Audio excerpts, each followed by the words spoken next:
Good morning to one and all. And children, once again, I'm back with you with this interesting lesson, The Enemy. And as I told you, in this lesson, let's refresh back some of our main events of the chapter. So I'm going to start with the first action, that the scene of the action is a spot on the Japanese coast, and Dr. Sodao Hockey's house was there. Then, and it was a time of the World War. At that time, Japan was at war with America. Dr. Sadao had not been sent abroad with the Japanese troops, because the old general was under medical treatment and he might need an operation. So, Dr. Sadao was being kept in Japan. Now the scene starts with Dr. Sadao's house, which is by the side of the sea. Sadao watched mist-hide outlines of a little island near the shore. His wife Hana comes out and she puts her hand on his arms. At this moment, both of them saw something black come out of the mist. It was a man. He staggered off a few steps, and then Hana and Sadao leaned over the railing of their veranda, and they saw a man crawling on his hands and knees. Then he fell down on his face and lay there. At first they thought it might be a fisherman who had been washed from his boat. But when they came towards him, that they saw that he was wounded. He lay motionless. They saw his face. Hana whispered that he was a white man. White man means Japanese people used to say Americans, a white man. Now remember, Japan was and America, they were enemies. So Sadao began to search for the wound. Being a doctor, he started searching for the wound. Blood flowed freshly at his touch. In order to stanch the fearful bleeding, he packed the wound with a sea moss. The man was unconscious. He moaned with pain in his stupor, but he did not awaken. Sadao muttered, "What shall we do with this man?" He said that the best thing that they could do was to put him back in the sea, as he was a man from America and he was his enemy. Hana agreed with it. Sadao explained that it was a difficult situation. If they will shelter a white man in their house, they would be arrested for giving shelter to the enemy. If they turn him over as a prisoner, he would certainly die, as the Japanese army will kill him. Now, they were very worried. They were not able to decide what they should do. Then they tried to find out who he was. The battered cap had faint lettering US Navy. They concluded that he was a sailor from an American warship. The man was a prisoner of war. He had escaped and was wounded in the back. Hana asked Sadao if they were able to put him back into the sea. Sadao hesitated. Now see the generous here. I'm giving stress to the generosity of human race. Hana, she was conscious because he was a person from the enemy side. She knew her whole family and her husband will be in trouble. The whole people of the house might be arrested. But being a doctor, Sadao is thinking another way. Sadao thought, if he will put back into the sea, the person will die. And he don't want to give that person to the police because he was still wounded and he was in an unconscious state. So here we can say that Dr. Sudev was really a very gentle person. Sudev knew that all Americans were his enemy, but since he was wounded, they should not throw him back to the sea. Now Hannah observed that there was only one thing left to do. For the time being, they must carry him into their house. Sudev had another problem. They had servant in the house. Sudev was not sure about the reaction of the servant. Hannah suggested that to tell the servant that they intended to give him to the police. She said they must do so, otherwise all of them would be in danger. Now they brought that unconscious man to the house, and let's see what happened. With great difficulty they lifted the man, they brought him inside the house. They carried him up the steps and into the side door of the passage. They carried him to an empty bedroom, and that bedroom belongs to his father, Sudev's father. Hannah could not bear him to touch the man because he was all dirty, full of mud. He offered to tell the maid Yumi. Sudev took the responsibility of informing other. The pallor of the unconscious man's face moved him fast to stoop and feel his pulse. It was faint, but it was there. He put his hand against the man's cold breast. The heart too was yet alive. Sudev observed that he would die unless he will operate. If he will not operate, he will certainly die. The man was very young, perhaps not even 25. Now, they decided the man had to be washed first. And let's see what is the reaction of the servants. In fact, the servants refused to, because he was a person from the enemy side. And they really did not want their master to heal the enemy. Now, we were here.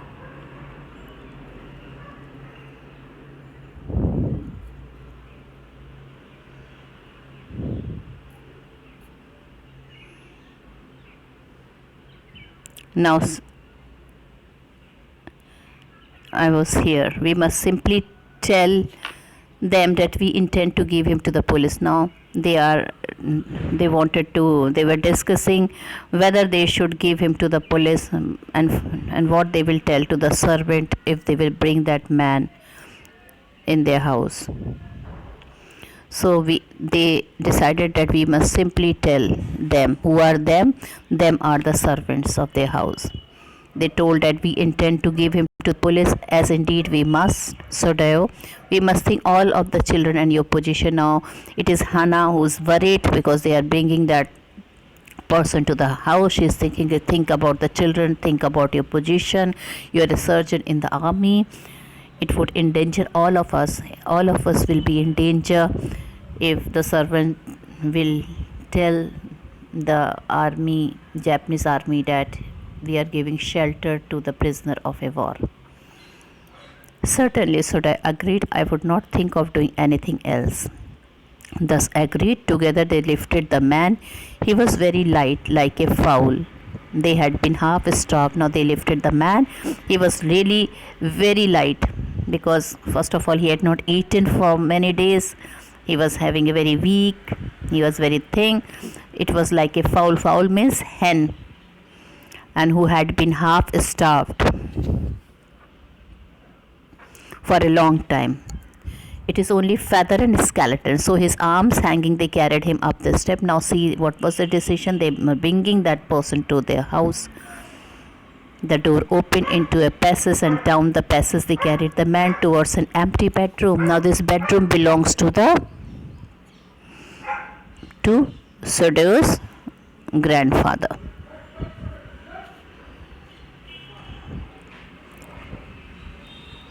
And since his death, if it had not been used, and since he died, it had not been used, they laid the man on the deeply matted floor.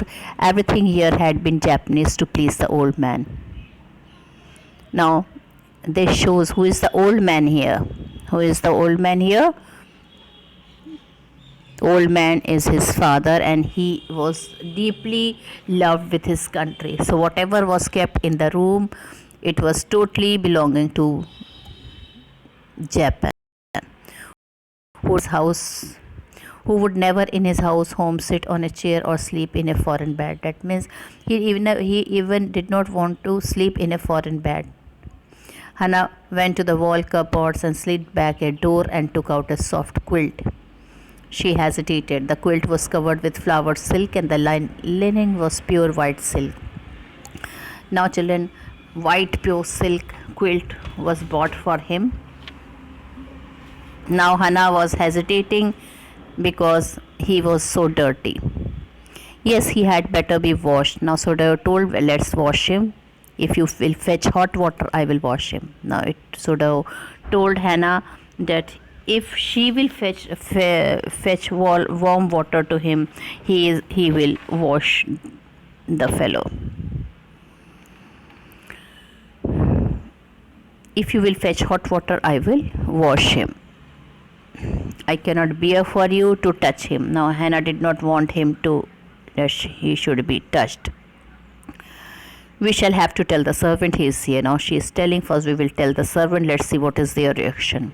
I will tell Yumi now. Now, Yumi was a helper in Hannah's house. She also used to look after their children. I will tell Yumi now. She can leave the children for a few minutes and she can wash him.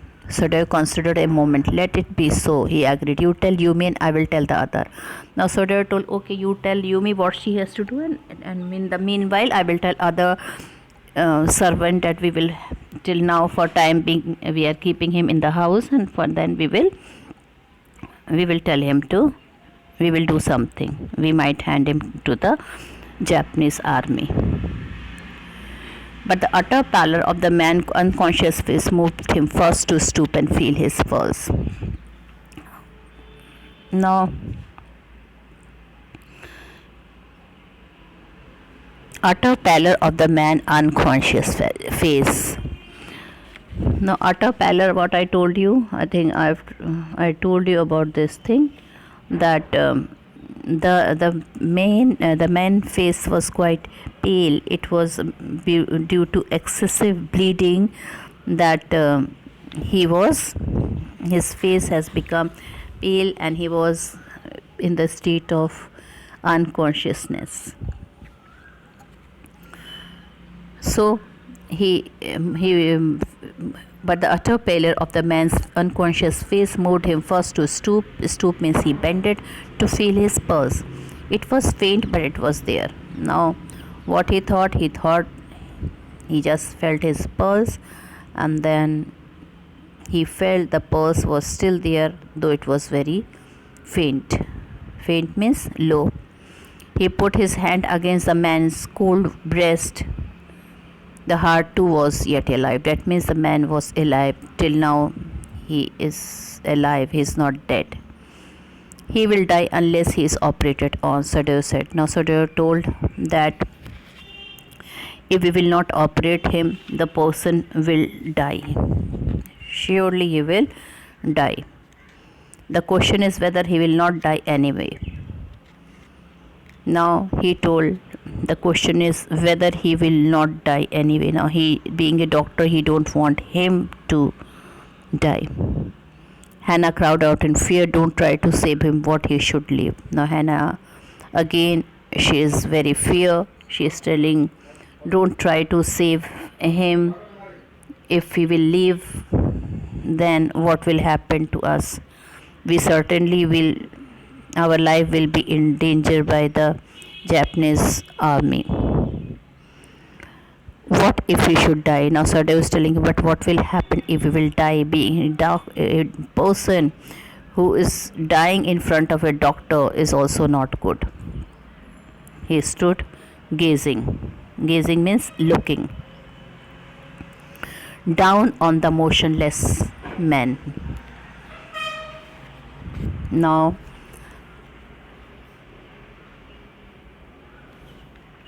that man, he was lying in the state of unconsciousness, as I told you. So he was a person, he was a motionless, he became motionless. He was, because he was in the state of unconscious. The man must have extraordinary vitality, or he would have been dead by now. Now he is telling this man is having a really extraordinary vitality. That means he was very strong. Otherwise, till now he would have been dead. But then he was very young, perhaps not yet 25. Now we can see the age of that man, perhaps not yet 25. Now he's telling maybe he's young also, and he is having extraordinary vitality. That's why he's not dead. Otherwise, if any other person would have been in his place, he would have been dead. You mean die from the operation? Hannah asked. Yes. Now she is telling him, you mean if you will operate him, he may die? Yes, because no blood in his body. Then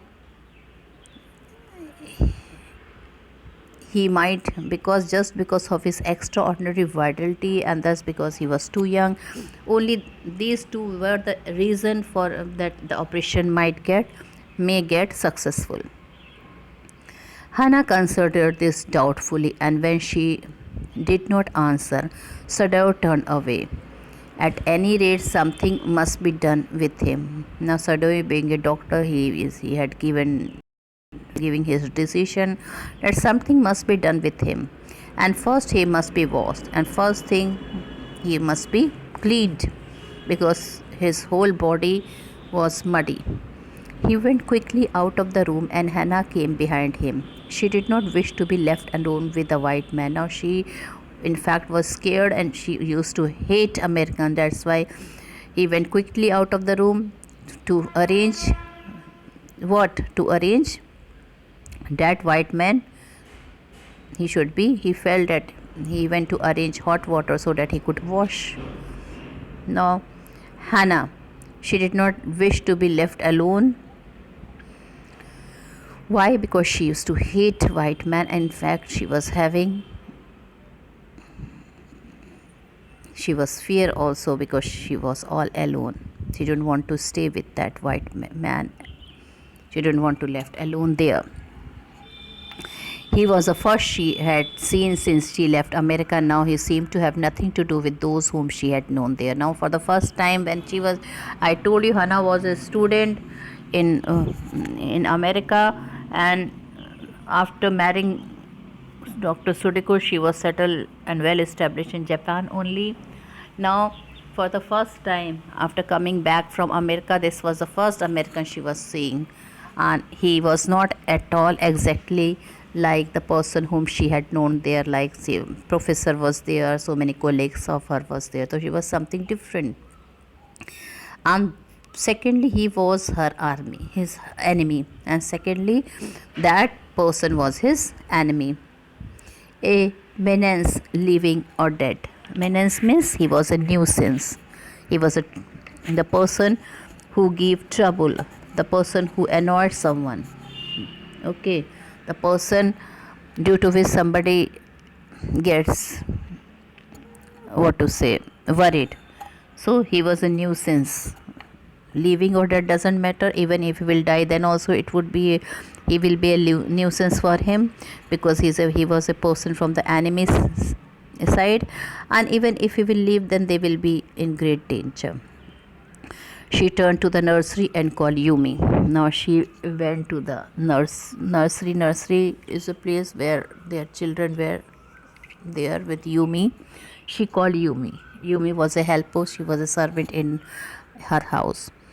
But the children heard her voice, and she had to go in for a moment and smile at them and play with the baby boy, now nearly 3 months old. Now children heard their mother's voice, so she has to go for a moment to them. She smiled at her children, and she, for a few minutes, she played with the baby boy who was nearly only 3 months old. Over the baby's soft black hair, she motioned with her mouth, Yumi, come with me. Now she called Yumi to help her.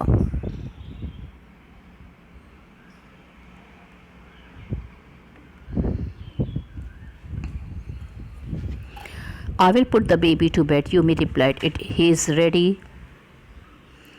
She went with Yumi into the bedroom next to the nursery and stood with the boy in her arms while Yumi spread the sleeping quilts on the floor and laid the baby between them.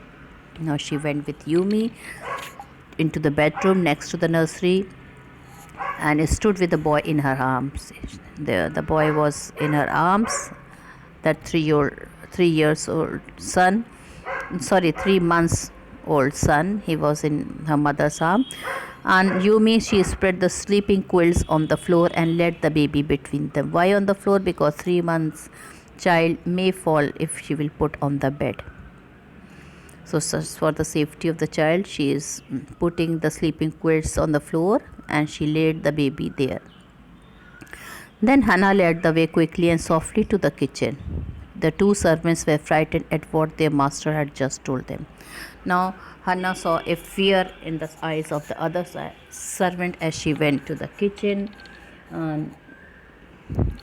They were feeling scared, they were frightened, because just now Sardai also told them about that prisoner of the war. The old gardener, who was also a house servant, pulled the few hairs on his upper lip. Now children, this phrase, this word, what do you mean by this? Pull the few hairs on his upper lips. So this mean thinking. Now children, an old gardener was also there, who was a servant also of their houses long time. He was thinking something very seriously. He was thinking something very deeply. So pull the few hairs on his upper lips, that means he was thinking something very seriously. The master ought not to heal the wound of this white man, he said bluntly to Hannah. And after thinking, he gave his decision to Hannah. The master ought not to heal the wound of this white man. He straightaway told in a very blunt manner that he should not cure this white man. The white man ought to die. Let him die. First he was shot, then the sea caught him. He told first he was shot, and then he was pushed in the ocean. With the help of the waves, he came and wounded him with her rocks. The sea also want to kill him. The sea also, that means he is telling even the nature, sea represent here nature, that even the nature doesn't want him to live. That's why he was wounded with the pointed rocks which was there on the surface of the sea. So he is indicating that first he was shot, that means it was God who did not want him to live. He was washed away in the sea. It was sea also, it was nature also who did not want to blame, because he was wounded, the sea had wounded him with her rocks. If the master hears what the gun did and what the sea did, they will take revenge on us. Now he said that if our master will save him, then the gun which was shot and the sea which also did not want him to die, even they will curse us. They will take a revenge on us. So you can see how superstitious were the people of Japan of that time. That old servant, it represents the superstitions at that time present in Japan.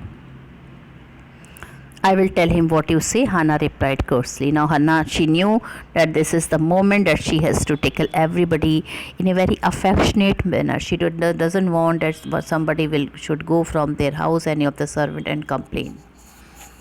So she told him in a very courteously, in a very polite manner. She told, I will tell him what you say. Definitely I will tell the master that what you have told us.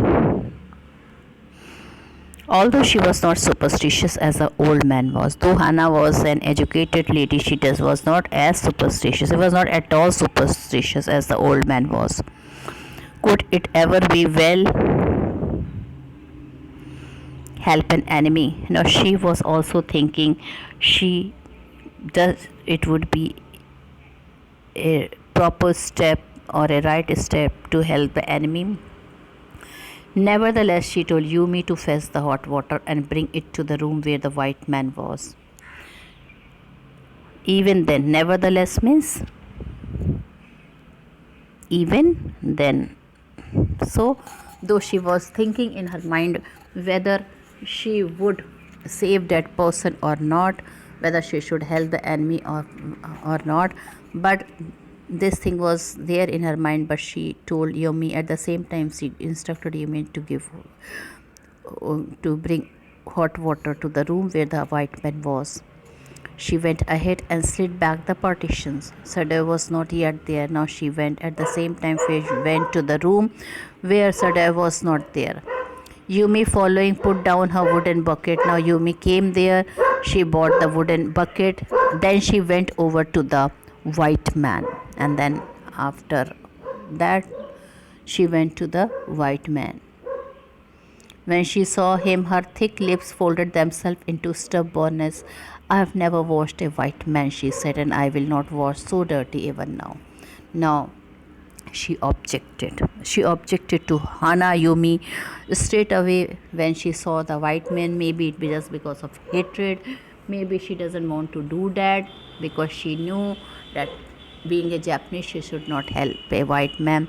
She just objected. She told her mistress, I've never washed a white man. She told me, I've never washed a white man, she said, and I will not wash so dirty even now. She told that I will not wash that white man who is so dirty. Hana cried at her severely. Now severely means harshly. You will do what your master commands you. Now Hana was very upset when she feels that Yumi is objecting her, she is denying what she has been told to do. She cried severely, that means harshly. She told, you will do what your master commands you. There was so fierce a look of resistance upon Yumi's round dull face that Hana felt unreasonably afraid. But the way Yumi looked at Hana, she could not tolerate it. In fact, she was scared. After all, if the servant should report something that was not as it happened. Now she was feeling afraid for one reason. She thought if she will force her to wash white man, that American fellow, the servant may complain to the Japanese army. Then what will happen to the family?